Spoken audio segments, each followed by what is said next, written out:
اعوذ باللہ من الشیطان الرجیم بسم اللہ الرحمن الرحیم ادعونی استجب لکم۔ دعا کی اہمیت کے حوالے سے آج کی یہ گفتگو ہے۔ دعا وہ اہم چیز ہے کہ جس کا ذکر اللہ کی بابرکت اور پاک لاریب کتاب قرآن مجید میں متعدد مقامات پر کیا گیا ہے۔ خود اللہ نے کہا ہے مجھے بلاؤ، مجھے پکارو، میں تمہاری آواز پر جواب دوں گا۔ تم مجھے آواز دو، میں تمہارا جواب دوں گا۔ دعا دراصل انبیاء نے بھی مانگی۔ انبیاء کے زمانے میں ہر نبی نے دعا طلب کی اللہ کے بارگاہ میں، اور یہ قربت کا طریقہ ہے۔ دعا دراصل انسان طلب کرتا ہے پروردگار کی بارگاہ میں۔ اس کی وجہ کیا ہے؟ خاص دعا مانگی کیوں جاتی ہے؟ جیسا کہ علماء بیان کرتے ہیں کہ جب انسان نماز پڑھے یا کوئی عبادت کر رہا ہے یا کسی وقت بھی اگر انسان اللہ سے دعا طلب کرتا ہے، دعا مانگتا ہے، تو پروردگار عالم اس عمل سے اپنے بندے کے بہت خوش ہوتا ہے۔ اب اس کی وجہ کیا ہے؟ کیوں معبود دعا مانگنے پر خوش ہوتا ہے؟ دعا مانگنے پر خوش اس لیے معبود ہو جاتا ہے چونکہ ہمیشہ جو مانگنے والا ہوتا ہے، جو طلب کر رہا ہے، جو مانگنے والا ہوتا ہے، وہ محتاج ہوتا ہے، اور جس سے مانگتا ہے وہ غنی ہوتا ہے، وہ صاحب استطاعت ہوتا ہے، وہ اس کے پاس سب کچھ ہوتا ہے۔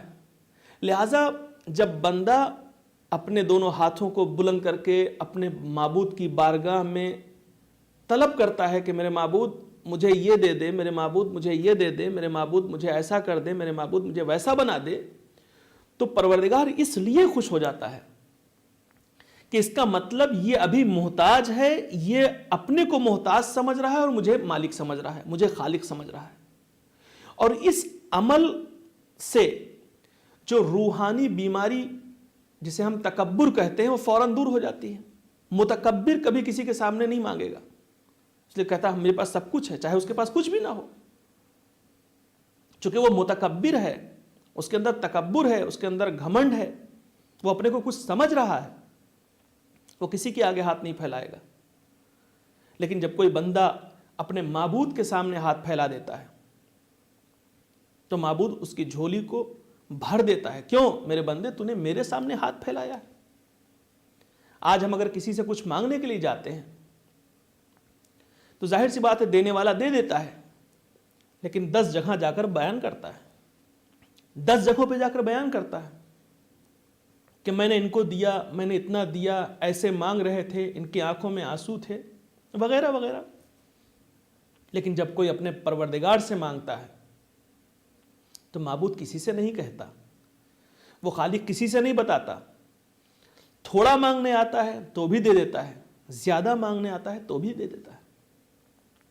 دعاؤں کی اہمیت کو یہیں سے سمجھا جائے۔ ابراہیم علیہ السلام نے دعا مانگی، حضرت آدم علیہ السلام نے دعا مانگی، حضرت نوح علیہ السلام نے دعا مانگی۔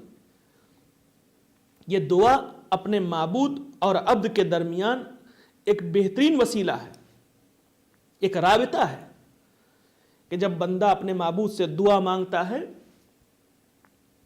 تو معبود خوش ہو کر اس کی حاجتوں کو پورا کر دیتا ہے۔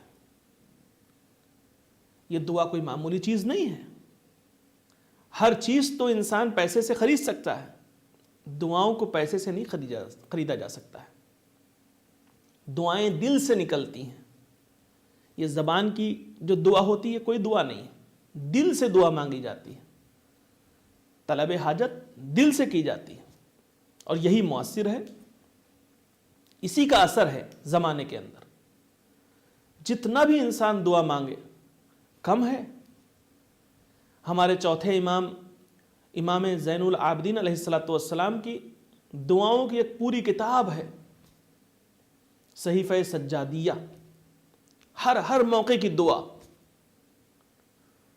ہمارے ائمہ معصومین سے مروی دعائے کمیل، دعائے مشلول، دعائے ندبہ اور بے شمار دعائیں جو کتابوں میں موجود ہیں، یہ کیا ہیں؟ یہ عبد اور معبود کے رشتے کو محکم بنانے کا ذریعہ ہے۔ عبد اور معبود کو جو رشتہ ہے اس کو محکم کرنے کا ذریعہ یہ دعائیں ہیں۔ کیا خوبصورت الفاظ دعائے کمیل میں ہیں، کیا بہترین الفاظ دعائے مجیر میں ہیں، کیا خوبصورت الفاظ دعائے ندبہ میں ہیں۔ انہیں پڑھیں، ان پر غور کریں، دیکھیں۔